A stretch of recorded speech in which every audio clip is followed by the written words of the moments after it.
What I've learned after doing thousands of cold calls over the phone, in person, door to door, is that being a good closer actually doesn't matter. And really, what we're going to go through and discover today is that your ability to prospect is actually less about how well you have a good closing line at the end and more about how well you take someone through discovery. And if you take someone through a proper discovery, you're not having to close anyone at the end. They close themselves. All it becomes is an invitation.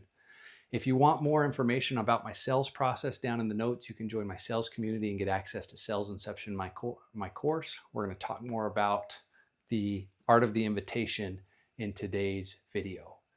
So look, over and over and over again, I hear people in sales talk about how good of a closer they are.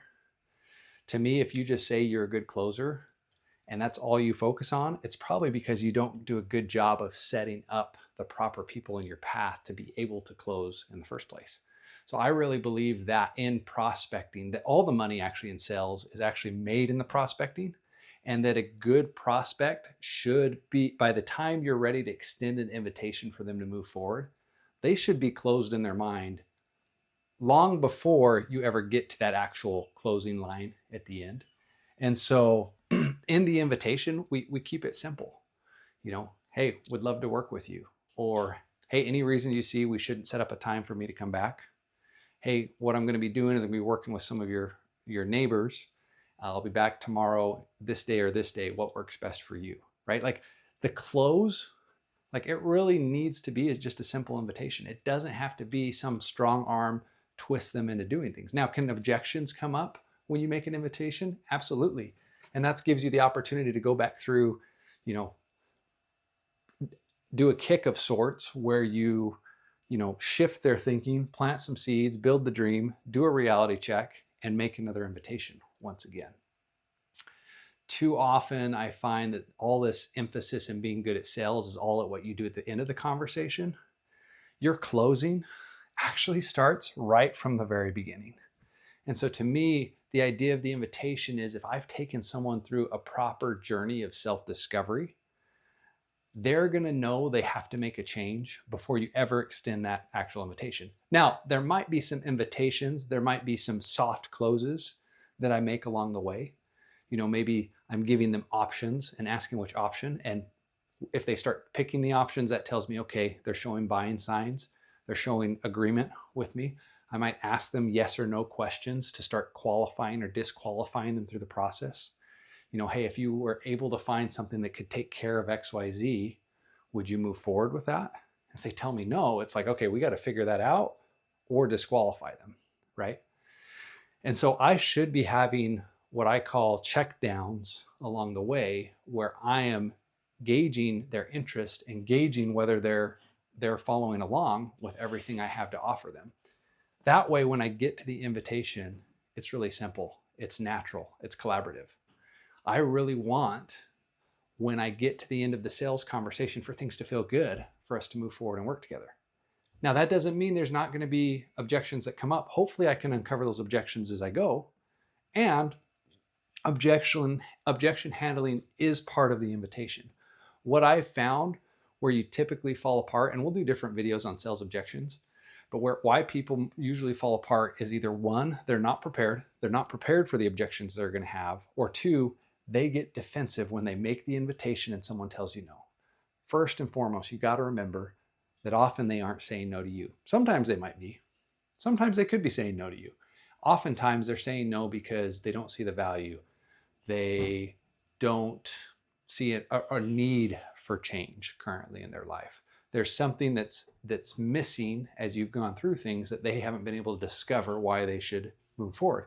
So when I make that invitation, I should expect and welcome some no's and welcome some challenges. And when you have that mindset of welcoming a challenge, it changes everything. I've also found the more curious I can be, the better. If I get defensive, it all falls apart at the invitation. If I can get curious and think, why are they saying that? You know, and maybe even bring up some things they said earlier. Hey, I'm kind of confused. Earlier in our conversation, you said this. You know, it doesn't seem like things are adding up now, right? So I want to make the invitation simple. I want to make the invitation easy for them. I want to have an offer that just makes it easy to say yes. And so when I get to this invitation, typically, and I do this on purpose, I don't teach about how you offer or present your product till after we get through the framework. Typically, you're going to share your product in between the reality check and the invitation. And when we make an offer, we've got to make it simple and easy. We can't make it complicated. We've got to dumb it down so a 6-year-old could buy it, right? Like if you've got to spend 30 minutes explaining the intricacies of your product or service and how it's going to work, like that's too complex for most people. They want a simple solution. So when you get the emotional agreement, that's where we want to make that invitation. When their brain starts getting analytical, we've got to take them back out of it. So one thing I found that works really well too is, hey, I'm happy to give you, you said you want to have some referrals first. I'd be happy to give you some referrals, but honestly, before I do that, do you even see us working together? Okay, why do you see this working out and being a good fit? Why would this be good for you? And I love back to that question, why, when I start making my invitations, why can be dangerous. If you ask them, why aren't you interested? They'll tell you why they're not. If they tell you, hey, I am interested, but they're giving you, a reason not to move forward, ask them why they're interested. Get them to start selling themselves. They'll tell you what they're looking for, and often that'll give you what you need to overcome that objection. So let's say I've made the invitation for them to move forward. They say, I like it, I love it.